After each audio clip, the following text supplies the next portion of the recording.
Le Grand Matin Sud Radio, 6h, 10h, Jean-Marie Bordry. Il est 8h12 sur Sud Radio. Tout de suite, parlons de la situation en Nouvelle-Calédonie. Je le disais, hier, un nouveau décès a été à déplorer au terme d'une fusillade avec les gendarmes mobiles qui ont riposté.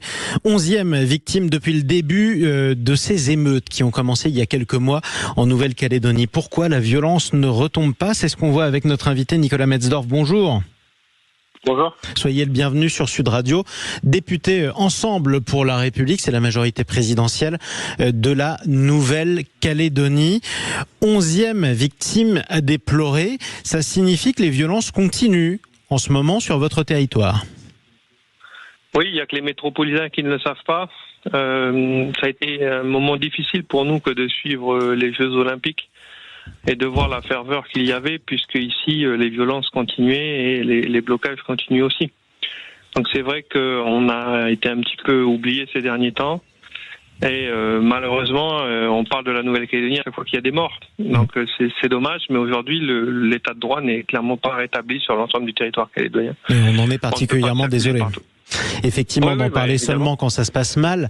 Concrètement, vous dites que les violences continuent, que les blocages continuent. Ça veut dire qu'il y a toujours des barrages sur les routes ? Oui, bien sûr, il y a des barrages sur les routes, notamment sur la côte Est. Il y a encore ce qu'on appelle le Mont-d'Or Sud, qui est la troisième plus grosse ville du pays, qui est coupée d'accès avec le reste de l'île, et donc les gens doivent circuler en bateau le matin pour aller travailler plutôt que de prendre la route, parce que la tribu qu'on appelle de Saint-Louis, qui est une tribu très violente, continue de bloquer les axes routiers.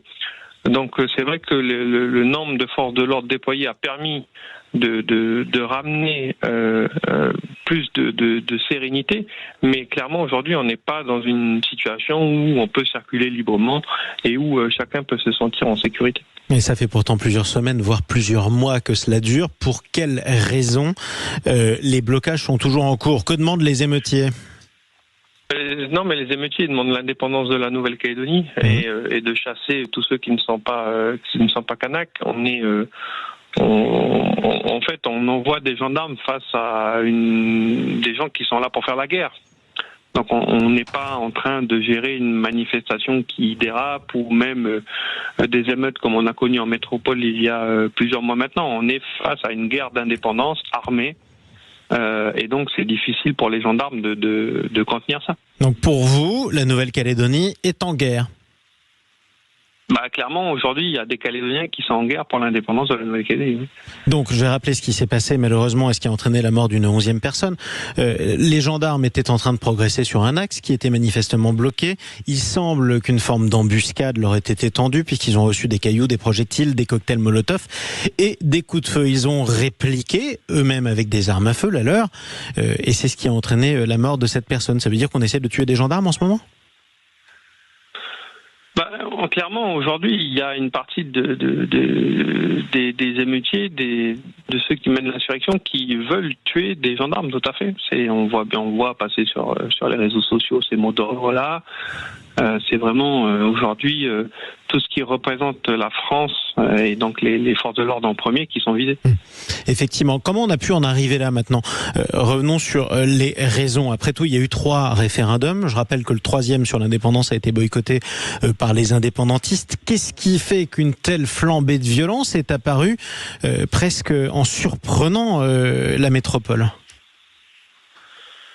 C'est des décennies d'endoctrinement d'une jeunesse qui n'a pas trouvé sa place dans le développement qu'a connu la Nouvelle-Calédonie ces dernières années.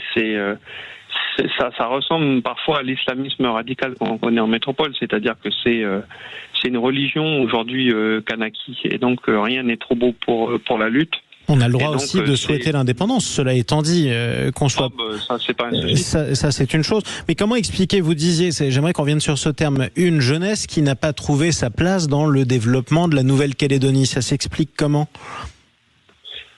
Je pense qu'il y a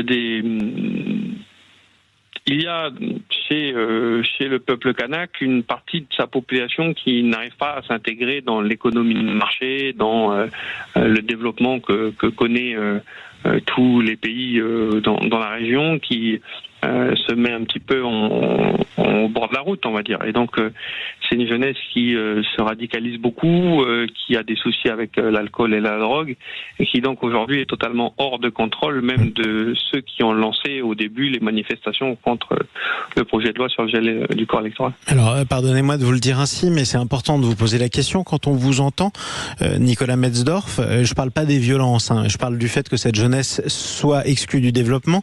On a l'impression que pour vous, c'est la faute de cette jeunesse qui serait tombée dans l'alcool, qui ne veut pas jouer le jeu de l'économie de marché, contrairement aux pays autour, aux régions autour, et qui en quelque sorte refuserait le développement. C'est pas nécessairement sa faute. Moi, je veux bien qu'on m'explique c'est la faute de qui, du coup. Parce que, vous savez, la Nouvelle-Calédonie a entamé un processus de décolonisation unique au monde. On est l'île la plus autonome de France, on dirige tout, on a toutes les compétences ici, on a notre propre système de santé, notre propre système de l'enseignement, notre propre code de l'environnement. Les indépendantistes dirigent 2 provinces sur 3, dirigent le gouvernement, dirigent le Congrès. On a interdit les métropolitains de droit de vote, même aux élections locales. Vous voyez ce que je veux dire ? Je crois que la France a fait le travail en Nouvelle-Calédonie, les non-indépendantistes aussi. C'est peut-être pas la faute de la jeunesse, mais en tout cas c'est la faute des leaders indépendantistes qui ont entretenu finalement le même discours que dans les années 70 par facilité politique, et qui aujourd'hui ont amené leur jeunesse dans le mur. J'ai une dernière question pour vous, Nicolas Metzdorf. Les violences continuent, les blocages persistent manifestement, et pourtant on a envoyé presque un gendarme mobile sur 5 de ce que compte le pays en Nouvelle-Calédonie. Qu'est-ce qu'il faut faire de plus ? Je crois que la solution, elle est aussi politique, mais c'est vrai que vous en parliez dans vos titres, le fait que la France n'ait pas de gouvernement, il n'y a personne qui s'occupe du dossier. Ça a été les JO, c'est les vacances, il n'y a pas de gouvernement, donc c'est vrai qu'il n'y a pas de pilotage du dossier au quotidien au plus haut niveau. Et donc, tant qu'on n'a pas réamorcé la pompe politique, malheureusement, on continuera de temps en temps à m'appeler pour passer à la radio pour expliquer pourquoi il y a eu un mort de plus. Mais écoutez, on va vous faire une promesse, Nicolas Metzdorf, à vous comme aux autres élus d'ailleurs, qu'ils soient indépendantistes ou pas de la Nouvelle-Calédonie, c'est qu'on vous rappellera avant pour parler de ce qui va et faire le point et ne pas attendre le prochain drame. En tout cas, merci d'avoir pris la parole ce matin sur Sud Radio. Je rappelle que vous êtes député Ensemble pour la République de la première circonscription de Nouvelle-Calédonie. 8h20 sur Sud Radio.